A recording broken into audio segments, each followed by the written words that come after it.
Atos dos Apóstolos, capítulo 1, irmãos. Nós iremos ler os versículos de 1 a seguir, tá bom? Do 1 até o versículo de número 8.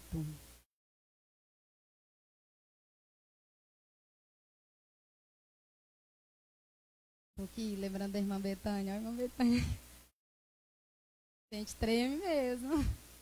Estou aqui, levantei ele e falei, irmã Lidiane, meu coração está saindo pela boca. Atos dos Apóstolos, capítulo 1, versículo 1 ao versículo 8. Fiz o primeiro tratado, ó Teófilo, acerca de tudo que Jesus começou, não só a fazer, mas a ensinar, até ao dia em que foi recebido em cima, depois de ter dado mandamentos pelo Espírito Santo aos apóstolos que escolheram, aos quais também, depois de ter padecido, se apresentou vivo, com muitas infalíveis provas, sendo visto por eles por um espaço de 40 dias, e falando do que respeita ao reino de Deus. E estando com eles, determinou-lhes que não se ausentasse de Jerusalém, mas que esperasse a promessa do Pai. Disse ele, de mim ouvistes. Porque na verdade João batizou com água, mas vós sereis batizados com o Espírito Santo, não muito depois desses dias. Aqueles, pois, que se havia reunido perguntaram-lhe, dizendo, Senhor, restaurarás tu neste tempo o reino a Israel? E ele disse, não vos pertence saber os tempos ou as estações que o Pai estabeleceu pelo seu próprio poder. Mas recebeis a virtude do Espírito Santo, que há de vir sobre vós, e ser-me-eis testemunhas tanto em Jerusalém como em toda a Judeia, e em Samaria, e até aos confins da terra. Amém? Os irmãos podem tomar, irmãos, os assentos, glorificando e exaltando o nome santo do Senhor. Diga para o irmão que está do seu lado, o Espírito Santo está sobre mim. Diga para ele, a virtude do Espírito Santo está sobre mim. Nesta noite, nós viemos aqui adorar ao Senhor. Eu vim aqui trazer uma mensagem de Deus ao seu coração nesta noite. E que você possa receber esta mensagem ao seu coração. Que você possa levar essa mensagem, como hoje foi dito pela escola dominical, aos cativos, às pessoas necessitadas, aqueles que necessitam de ouvir a mensagem pregada. Quando nós lemos o livro do Atos dos Apóstolos, o primeiro versículo dizendo, fiz o primeiro tratado ao Teófilo acerca de tudo que Jesus começou, não só a fazer, mas a ensinar. O livro de Atos, ele é escrito pelo Dr. Lucas, o médico. Ele mesmo escreveu esse livro e escreveu também o seu livro. O evangelista Lucas, ele escreve o livro de Lucas falando a respeito das boas novas do Senhor Jesus. E ele escreve o livro de Atos, anunciando os feitos também sendo continuados pelo Senhor Jesus. Essa carta, ela foi escrita particularmente ao seu amigo Teófilo. Quem era este homem? Ele era um homem cavalheiro. Podia-se dizer que também ele era um amigo de Lucas. Ele escreve esta carta e ele diz, olha, eu vos escrevo e estou escrevendo o que o Senhor Jesus ele fez e o que ele também ensinou e o que ele também irá terminar de fazer. E ele escrevendo também é de dizer que também é dito à igreja. Essa carta também que diz os evangelhos do Senhor e diz também no livro dos Atos, foi escrito de modo em geral para a igreja do Senhor. Para quê? Para a igreja do Senhor descobrir e há de saber como é que começou a igreja do Senhor aqui nessa terra. Como é que começou a igreja de Cristo na face dessa terra. É bem de saber que a igreja do Senhor, ela passou por perseguição, ela passou por um momento de tribulação, mas o Senhor nunca deixou a sua igreja desamparada.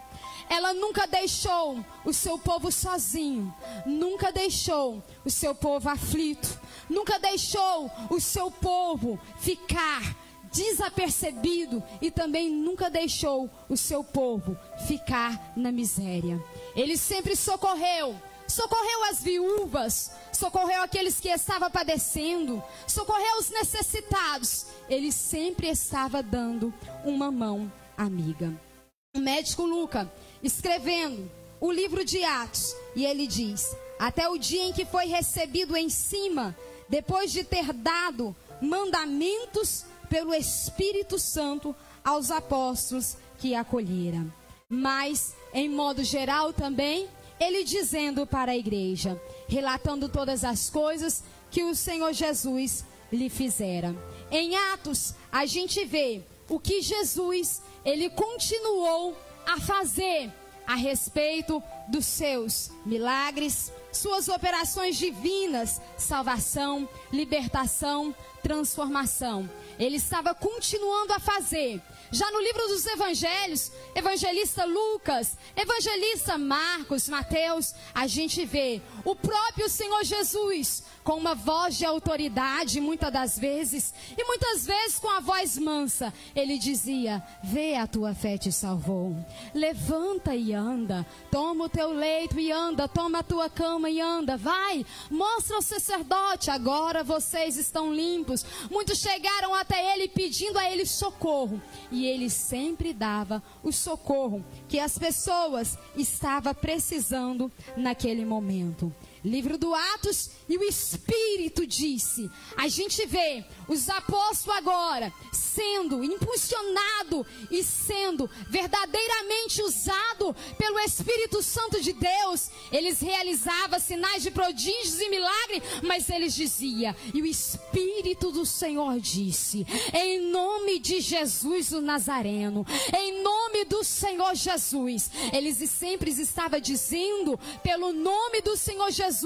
Isso é porque o Senhor Jesus ainda estava realizando milagres, curando, batizando. Ainda o Senhor Jesus estava fazendo obras. Ele não tinha terminado ainda a sua obra. A Bíblia Sagrada diz que o autor deste livro não tenha dado um título certo para o livro de Atos. Então, desde séculos antes, é chamado de Atos dos Apóstolos, ou Atos do Espírito Santo, ou Atos sendo continuado pelo Senhor Jesus através dos seus apóstolos aqui na terra. O livro de Atos, ele vai revelar grandes coisas que o Senhor Jesus, ele fez através dos seus apóstolos. Quando você lê o livro de Atos, se você aprofundar nele, não tem como você não chorar, não tem como você não sentir a presença do Senhor.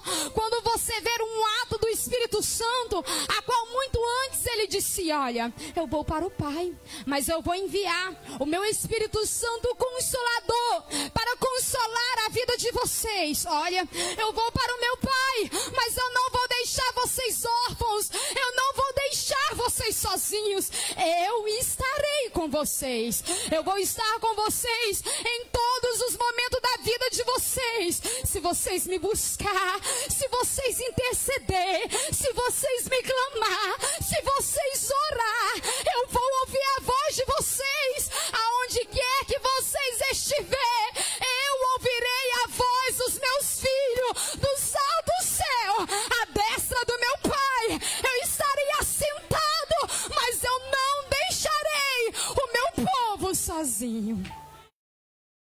Ele nos prometeu, ele disse para nós que não ia deixar nós sozinhos em nenhum momento.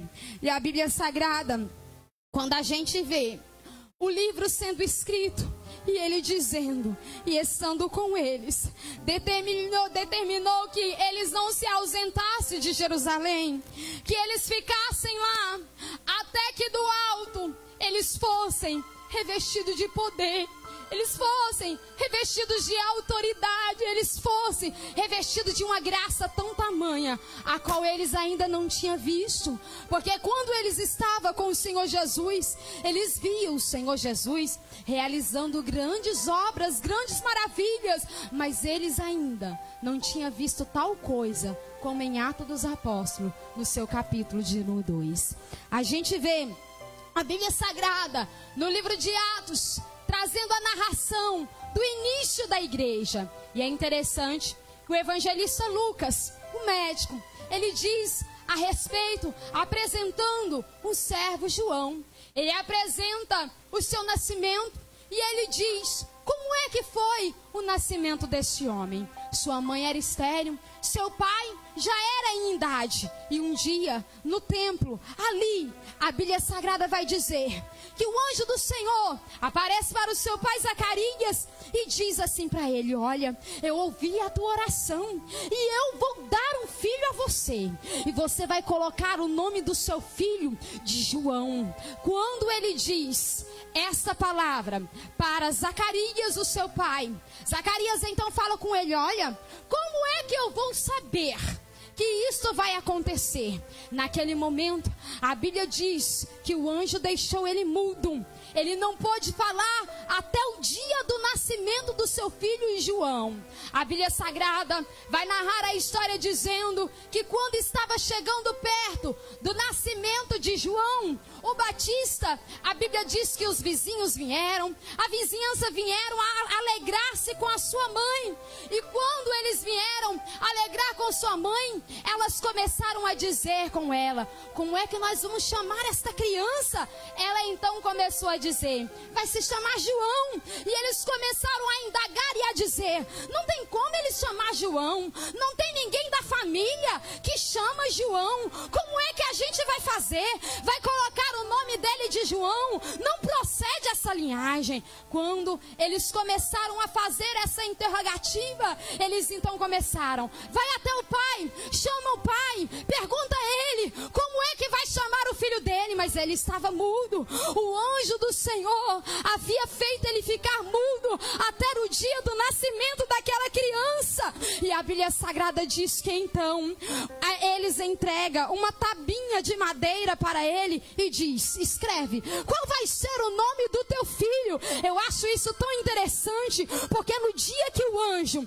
colocou Zacarias mudo, eu comecei a pensar: será que foi naquele dia que começou os gestos de Libras? Porque até aquele momento, quando ele não podia mais falar, ele então começava a acenar com gestos, ele então começava a conversar com gestos. Mas quando foi para o seu filho nascer, a Bíblia Sagrada diz: para não deixar dúvida, entrega a tabinha de madeira. Quando entrega, qual então vai ser o nome? Porque a tua mulher falou que vai ser João. Isso não pode proceder, porque não tem na linhagem ninguém com esse nome. Aí a Bíblia diz que ele começa a pegar a madeira, e quando ele escreve, o nome é João. E naquele momento o anjo do Senhor abre a boca do seu pai e ele começa a cantar hinos de louvores ao Senhor e a dizer: o Senhor vai libertar o nosso povo, porque este menino será o menino que guiará o povo para a entrada triunfal do Mestre. E a Bíblia Sagrada diz que João, ele começa a se apresentar no deserto e a pregar. E ele começa a pregar e a dizer: arrependei-vos, raça de víbora, arrependei-vos, reconciliai-vos, endireitai-vos as vossas veredas. E ele está lá pregando e batizando. Ele aparece em um cenário a qual nunca tinha visto antes tantas pessoas se rendendo ao Evangelho, tantas pessoas sendo livres do cativeiro, tantas pessoas sendo libertas das garras de Satanás, quantas pessoas estavam sendo alcançadas pela palavra que ele pregava. E a Bíblia Sagrada dizia que ele pregando, e ele dizia: que isso, raça de víbora, quem vos ensinou fugir da ilha futura.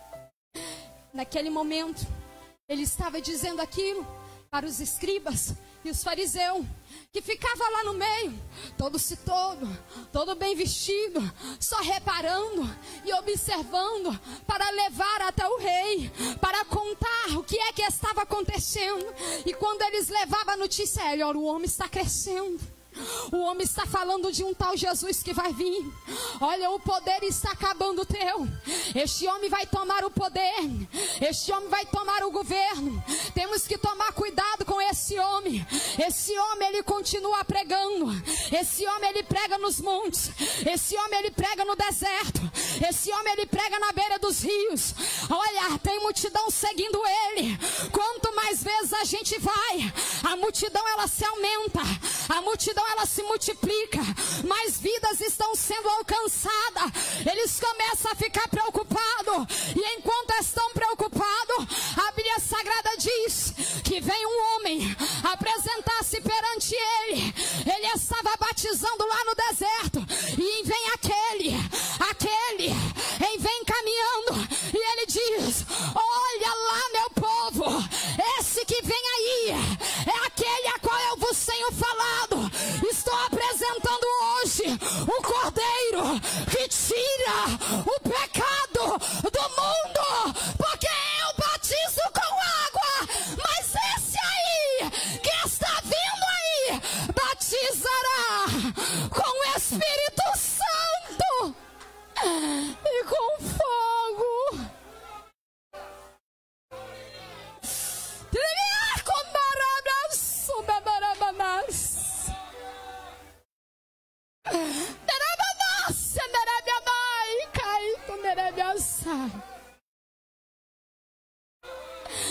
Eu confesso para os irmãos que quando eu comecei a estudar, eu chorava, porque como nós somos falhos e colocamos tantos impedimentos para pregar a palavra do Senhor, para anunciar a palavra do Senhor. Sabe por que a igreja, ela crescia? Porque ela vivia unida em um só propósito: oração, fé, amor. A união não se acabava entre eles. João, ele dizia lá, e vem ele. Quando ele vem, Jesus fala para ele: olha, eu vim para ser batizado. Ele disse: eu não sou digno, mas eu vim para ser batizado, para cumprir o que foi dito pelo meu pai, pelo profeta também messiânico, Isaías. Ele profetizou isso aqui. E a Bíblia Sagrada diz que quando Jesus, ele foi batizado, o Espírito Santo, em forma corpórea de uma pomba, vem e desce. Era uma confirmação. O Evangelho de Cristo, ele não podia ser parado. Nada neutralizava os planos de Deus para a salvação aos cativos. E o Senhor Jesus, naquele dia, ele foi tirado da sua zona de conforto. Jesus tinha conforto, viu? Tinha. Mas as pregações de João tiraram ele da zona de conforto. Por quê? Porque começou a trazer preocupação. E a preocupação era tão grande que João, o Batista, ele era um profeta. E ele era considerado um dos maiores profetas. Por que ele era considerado um dos maiores profetas? Porque ele teve o privilégio de apresentar e preparar o caminho para a vinda do Messias. Por isso ele era um dos maiores profetas. Tão simples, né? No deserto, né? Vestido de pele de animais, não é? Mas ele era privilegiado, considerado o maior, porque estava preparando o caminho do Messias. E esse João, o profeta, ele padeceu. Perseguido ele foi. Sabe o que aconteceu? Ele profetizava e ele não tinha medo de falar a verdade. Ele virou um dia para o rei Herodes e ele diz: olha, tu está em pecado.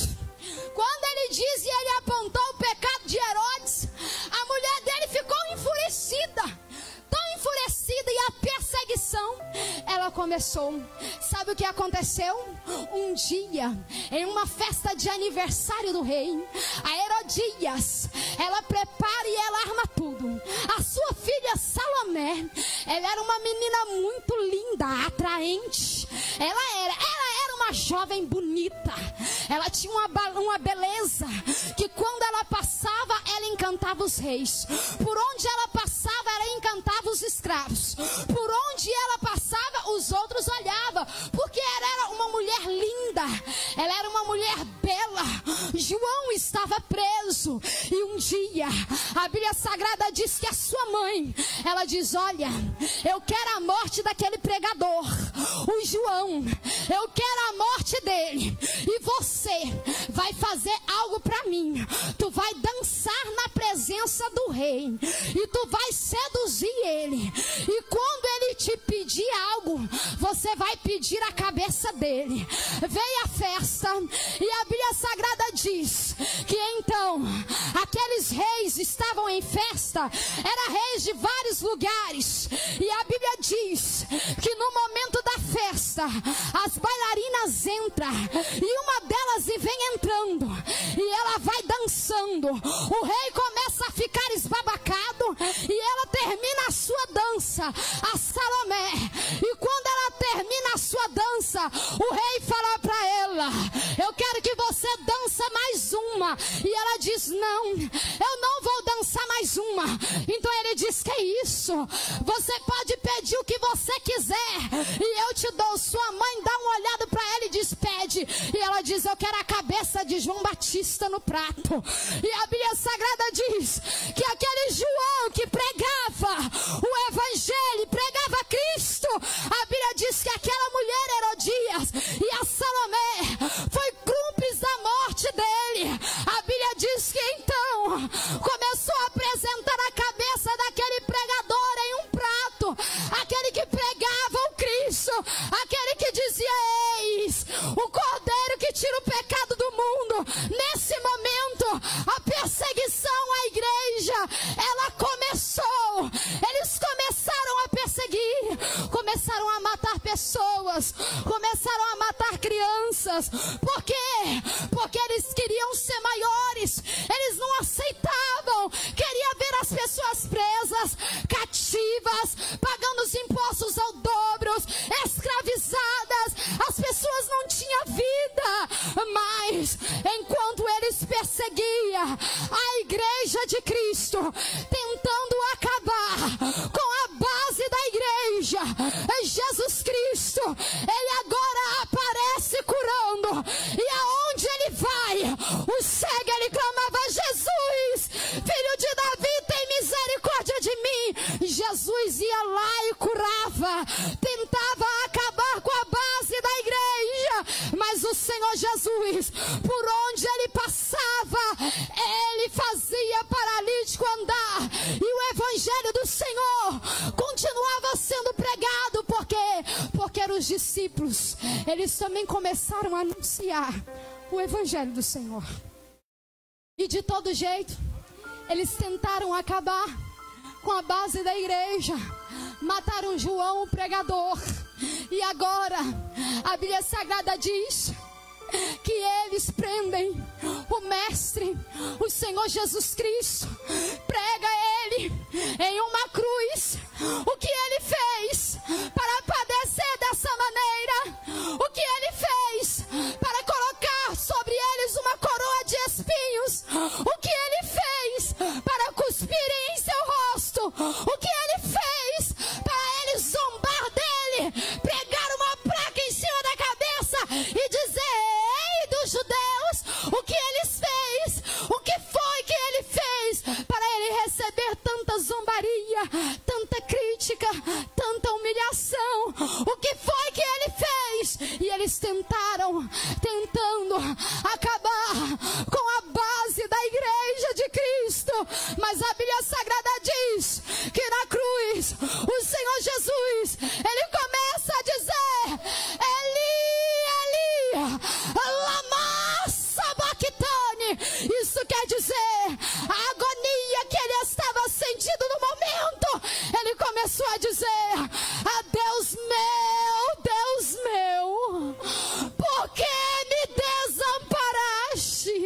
Irmão, crente passa por luta, crente passa por aflição. Jesus também passou, mas isso não fez ele negar a Deus e nem a sua fé. Não fez ele negar a Deus e nem a sua fé. Angústia, Eli, lama sabachthani. Um dos historiadores narra a história dizendo que o Senhor Deus, enquanto eles estavam chicoteando Jesus, eles narram dizendo que acreditava que naquele momento Deus virou para não ver o sofrimento do seu filho, porque se ele quisesse, com um piscar de olho, ele destruía toda a humanidade. Mas isso é por amor a mim e por amor a você. Nós que estamos aqui, ele viu o seu único filho padecer em uma cruz, sem ter cometido nenhum tipo de crime, nenhum tipo de pecado. Ele padeceu. Quantos foi que você curou?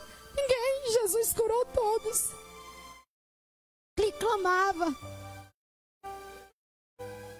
Quantos paralíticos você fez andar? Jesus fez. E mesmo assim eles não tiveram compaixão dele. Não tiveram compaixão do nosso Jesus.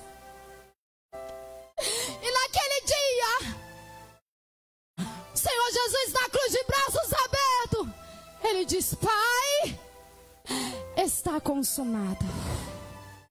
E expirou.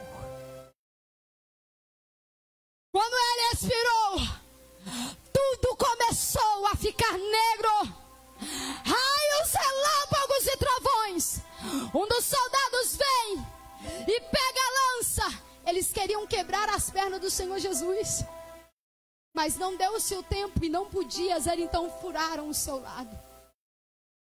A Bíblia diz que água jorrou o sangue.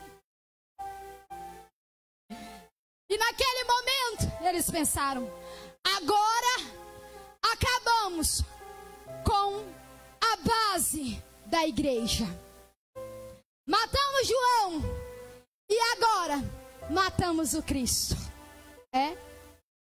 Satanás está aonde? No inferno, com o reboliço todo, com a festa toda, está lá festando, porque o Senhor Jesus havia morrido. Na festa, no inferno, isso acontecia. Mas de repente, o livro de Apocalipse vem revelando que ele arrebenta as portas do inferno e ouve-se um clarão. E Jesus olha para Satanás e diz: me dá aqui a chave do inferno e da morte, porque eu sou a ressurreição e a vida. Vida, vida, vida. E ao terceiro dia, ele ressuscitou, conforme havia dito: no terceiro dia eu vou ressuscitar. Ele não está morto. A tumba está vazia, manjedoura vazia, sepulcro vazio, cruz vazia. Nairai com narabia súbia, nei com nerebia e que nerebia sai. A festa acaba. Jesus toma a chave do inferno e da morte. Quem é o inimigo para querer lutar contra a sua família e a sua vida, se nem a chave da casa dele ele tem? Porque tememos tanto, sendo que todo o poder está nas mãos daquele que ressuscitou ao terceiro dia. Lá vai os discípulos caminhando para visitar o sepulcro. Enquanto ele vai caminhando, eles veem: a pedra está removida, o sepulcro está vazio. De repente vai pelo caminho, o anjo aparece e diz também às mulheres: vai lá e anuncia e diz: ele ressuscitou. Vai eles gritando pelo caminho afora e pulando. As mulheres, Maria dizia: Jesus ressuscitou. Joana vem dizendo: Jesus ressuscitou. Pedro lá vem atrás e diz: o mestre ressuscitou. Outro discípulo vem e diz: a tumba está vazia. Vazia está. E na dúvida de Tomé quanto à ressurreição de Cristo, Jesus aparece vivo e diz: eu vos dou a minha paz. Vos dou a minha paz.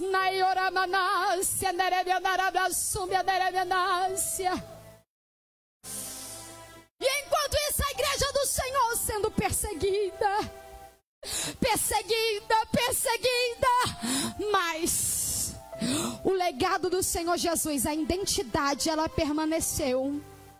A igreja sendo perseguida e os apóstolos firmes na fé, firmes na oração, firmes na comunhão, e o Senhor Jesus dizendo: olha, vai, fica em Jerusalém, fica. E quando foi no dia de Pentecoste, o maior evento acontecendo, a Bíblia diz que era 15 nações reunidas naquele dia. Tu tem a noção do que é 15 nações? É milhares e milhares de pessoas reunidas de muitos lugares. E a Bíblia Sagrada diz que a igreja, ela só tinha 120 membros reunidos naquele lugar. Mas a Bíblia diz que reunidos naquele lugar, o vento ele enche toda a casa e o poder de Deus ele desce. Eles começam a falar em outras línguas, ninguém entende, mas naquele dia foi o dia em que a igreja do Senhor, ela foi inaugurada, a maior inauguração, com o maior número de almas. Pedro, ele toma a oportunidade e ele diz: isso é mistério daquele que disse: eu vos darei poder. Todos pasmam, e ele pregando, ele evangelizando, e a Bíblia diz que uma igreja de 120 agora está com mais de 3.000 membros. Mais de 3.000 membros. Agora espalhado pela Judeia, por Samaria. Por quê? Porque estava sendo perseguidos. Já leu a história da igreja? Já leu sobre John Hus? Já leu sobre Agostinho? Já leu sobre Martinho Lutério? Eu li uma história que dizia que o John Hus, ele diz no seu último cenário, dizendo: olha, você vai ter que converter novamente para o nosso lado. Ele dizia: que é isso? De maneira nenhuma eu despregarei aquilo que preguei. Eu continuarei anunciando e não mudarei, porque o sangue dele continua vivo e muitas almas estão me assistindo. E enquanto eles estavam fazendo esse anúncio, colocava a lenha nos pés dele e a fumaça subia, o fogo subia, e ele cantava louvores a Deus, e ele dizia: o meu corpo está sendo queimado, mas a minha alma e o meu espírito continuará louvando a ele no céu.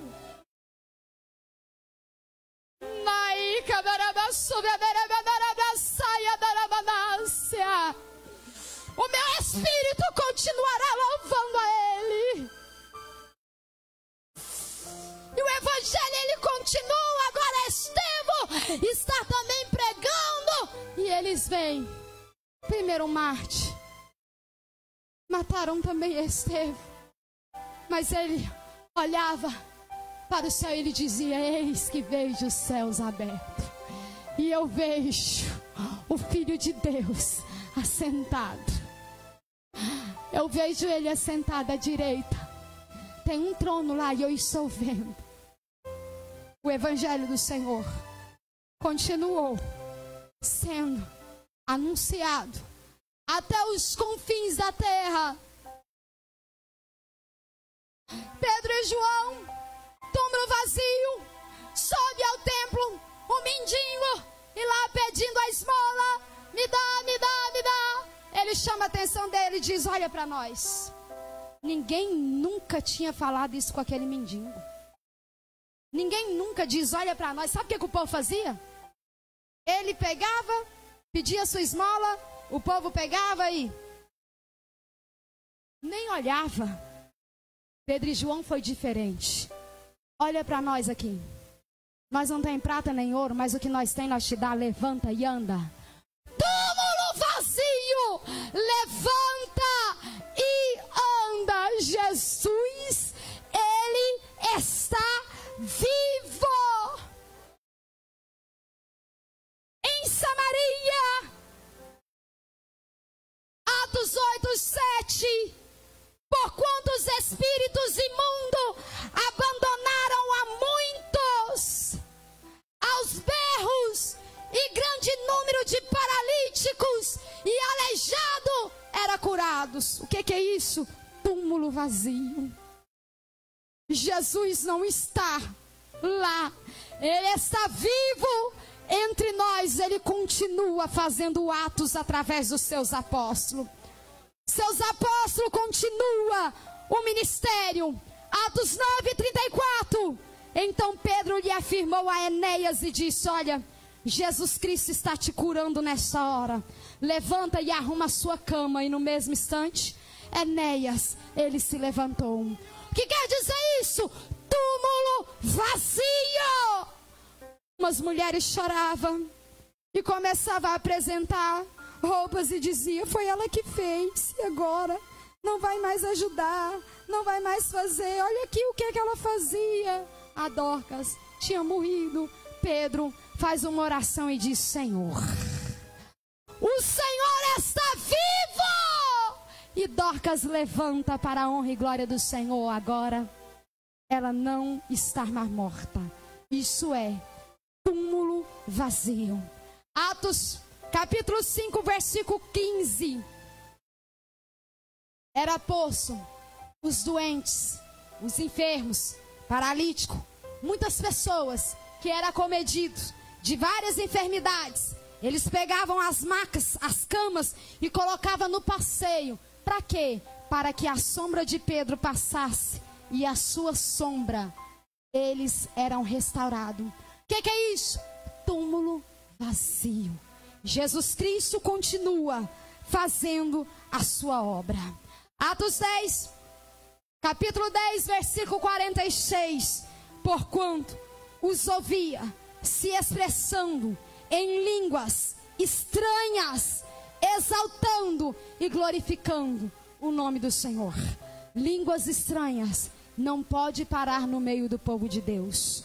O povo de Deus tem que ser um povo que continua dando lugar ao Espírito Santo de Deus. Por quê? Porque o túmulo está vazio. De tal maneira que até os lenços, os aventais que Paulo usava, era levado, colocado sobre os doentes, e eles eram restaurados e curados na mesma hora. Isto é o quê? Túmulo vazio. Jesus não está mais no túmulo. Jesus não está mais na cruz, nem no sepulcro. Ele não está. Ele está onde? Ele está aqui, no meio da sua igreja. Ele continua realizando milagres e obras. Como é que esses milagres e essas obras continuam? Como é que a igreja de Cristo, ela continua a crescer?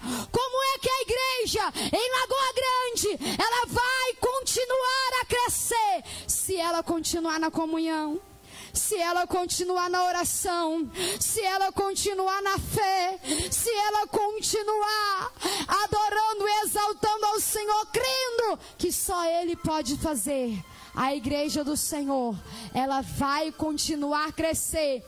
E nada vai parar a obra do Senhor. Nada vai parar a obra que o Senhor Deus, Ele tem em sua vida. Nada vai parar, porque tentaram acabar com a base da igreja. Mas Jesus Cristo, Ele vem arrebentando as portas do inferno e dando poder aos seus. Dando poder a você que está sentado aí no seu banco.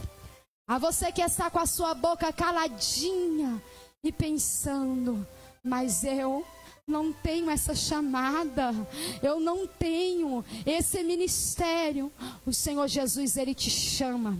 É você que Ele vai levantar para pregar o evangelho dele, a continuar, a expandir essa obra. Por quê? Porque é túmulo vazio. Eu sou a prova do túmulo vazio. Olha para o irmão que está do seu lado e diga: eu sou a prova do túmulo vazio. Diga para ele: eu estou aqui, sou a prova viva do túmulo vazio. Você é a prova viva do túmulo vazio, porque não era para você estar aqui. Onde é que era para você estar? Talvez em um bar, talvez embriagado, talvez em uma danceteria, talvez drogado, talvez prostituindo, talvez matando, roubando, ou não isso, mas fazendo outra coisa. Mas você é a prova viva, lavado, remido no sangue do Cordeiro. Ele te libertou, santificou, te remiu, lavou os seus pecados, sarou as suas feridas, colocou veste nova e te fez sentar nessa cadeira com o brilho do Espírito Santo. Túmulo vazio. Você é a prova viva do túmulo vazio. Nós somos a prova viva do túmulo vazio. Fique de pé comigo nesta hora, exaltando e glorificando aquele que não está mais na cruz, mas está aqui no nosso meio. Não está mais na manjedoura, está aqui no nosso meio. Não está mais no sepulcro, mas está em nosso meio. Nós somos a prova viva do túmulo vazio. O Espírito Santo está sobre nós. O Espírito de Deus está sobre a sua vida. Exalte e glorifique. Você é a prova viva do túmulo vazio. E Manária, eu antes bebia, eu antes andava embriagado, mas eu estou aqui. O que é isso? É túmulo vazio. É uma prova. Você é a prova. Testifica do que Deus Ele fez na tua vida. E Manara, eu ficava até altas madrugadas nas boates, eu ficava até altas horas nos bares. Hoje eu estou sentada aqui nesta cadeira. O que é isso? É uma prova viva. Você é a prova viva do túmulo vazio. E Manara, eu antes tinha uma enfermidade em meu corpo, fiz exames com tal doença, mas eu fiz novamente, não deu nada. O que é isso? É prova viva, túmulo vazio. Você é a prova viva do túmulo vazio. Testifique, porque Ele continua no meio do seu povo, realizando milagres. Está aqui para realizar milagres. E neste momento eu peço a você que tem qualquer tipo de enfermidade, coloque a mão sobre a sua cabeça. Não precisa colocar na enfermidade, porque talvez possa constrangir, mas coloca sobre a sua cabeça. Eu quero fazer uma oração de fé. Você é a prova do túmulo vazio. Você é a prova do túmulo vazio. E nesta hora, o Senhor Jesus, Ele vai provar para você que Ele está vivo e vai te curar dessa enfermidade. Aumente o fundo musical, por favor. Coloque a mão sobre a sua cabeça. Jesus de Nazaré. Eu não sei qual é a enfermidade que assola a vida desta mulher, que assola a vida deste homem, que assola a vida desta criança. Mas eu sei de uma coisa: o túmulo está vazio e nós somos a prova viva. Arranca esta enfermidade, qual seja o que trouxe esta enfermidade, qual seja a sequela, qual seja a crônica, nesta hora, em nome de Jesus, enfermidade, saia desse corpo, em nome do Senhor Jesus Cristo de Nazaré. Saia dos ossos, saia dos nervos, saia do sangue, toda parte do corpo agora desta mulher, deste homem. Enfermidade, você trouxe preocupação, você trouxe ansiedade, você trouxe depressão, você trouxe angústia, você trouxe aflição. Mas hoje é o dia que nós declaramos túmulo vazio.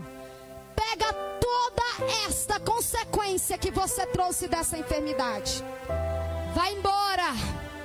Enfermidade, sai em nome de Jesus Cristo. Irmã, seja curada. Irmão, seja curado.